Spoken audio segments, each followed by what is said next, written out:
Another gun buyback. 27 years after John Howard first took on the nation's gun owners, Mark McGowan is doing the same. Yet to be seen whether the Premier feels the need to wear a bulletproof vest while he does it. From July 1, a further 56 types of guns and 19 forms of ammunition will be banned in WA. The government will buy back the 250 affected firearms at market rates, expected to cost taxpayers, that's you and me, about $1.5 million. Hours after the announcement, we got a tragic and timely reminder about why the government wants to act. Got a text from some buddies of mine saying that there had been a shooting. It was on the opposite side of campus, though. So basically, we were in lockdown. Police Minister Paul Papalea had been softening us up for this one for quite some time.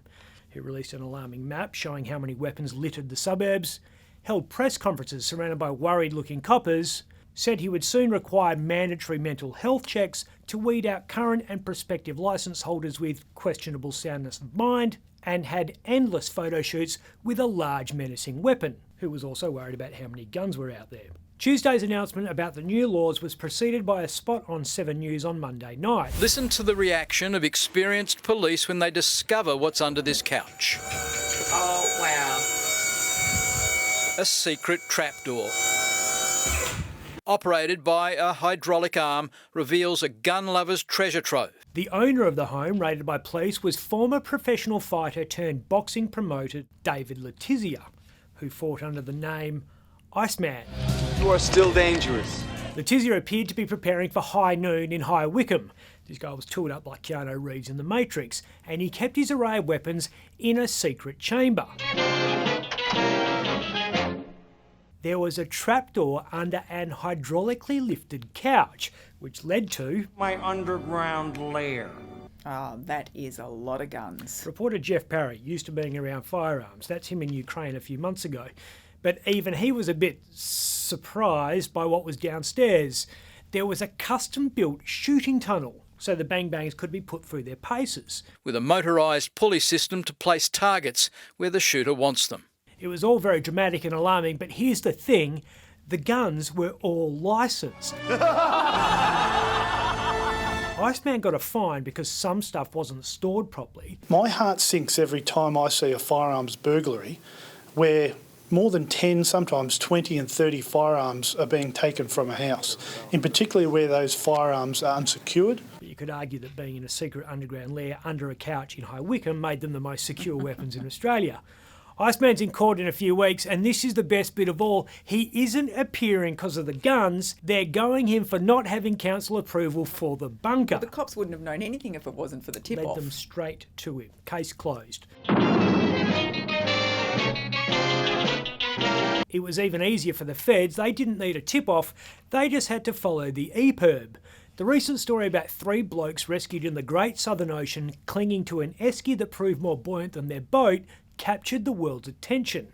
Turns out there's more to this story of miraculous survival. A couple of days after the February 2 rescue, the capsized boat was found, along with its cargo of what the police ominously described as suspicious packages. Now, normally pinpointing a shipment of drugs destined for the vast Australian coastline is almost impossible. Turns out that finding an esky in the Southern Ocean is easier than finding a needle in a haystack. Cops have just held a press conference that details just how suspicious those packages were. We've intercepted and seized about 365 kilograms of cocaine. It's an amount of drugs that would give Joe Rogan pause for thought and goes some way to explaining why the 3 blokes rescued were so reluctant to give their names to the media at the time. They've gone to ground, so the manhunt is on. Not Joe Rogan's kind of drugs. But this is Joe's kind of town. Perth is f***ing beautiful. Oh, Australia's Look how beautiful Perth is. I'm afraid of all that water. I'm afraid of all that water. Listen, if the shit hits the fan in America, let's all move to Perth. The former UFC announcer was singing Perth's praises, and also Alex Volkanovski's, saying the local fighter should have won against Islam Makhachev on the weekend. Volkanovski is the f***ing double champ 100%, Rogan said. His support came as UFC fighter Dan Hooker accused the Russian of cheating before the fight. Using the carefully considered and delicately crafted language that's synonymous with mixed martial arts, Hooker said Makhachev was a dumb and a cheating dog for using an IV infusion before the bell. Yeah, not the only one accused of cheating. Yeah. Australian athletes do many things well, but running really quickly isn't usually one of them. So when whip-fast Sudanese refugee Peter Bol joined the Aussie Olympic team, we were all pretty happy about it. Can Bol hang on? Career's at him now. We held our breath when he almost clinched bronze. Go 1 and 2. Poland 3, Australia 4. And we held our breath when he was accused of being a drug cheat. Pretty much tried and convicted on the back of one positive test which he was adamant was inaccurate. And guess what?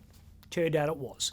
His second test has just come back and perplexingly, it isn't registering positive for synthetic EPO. Just as I suspected.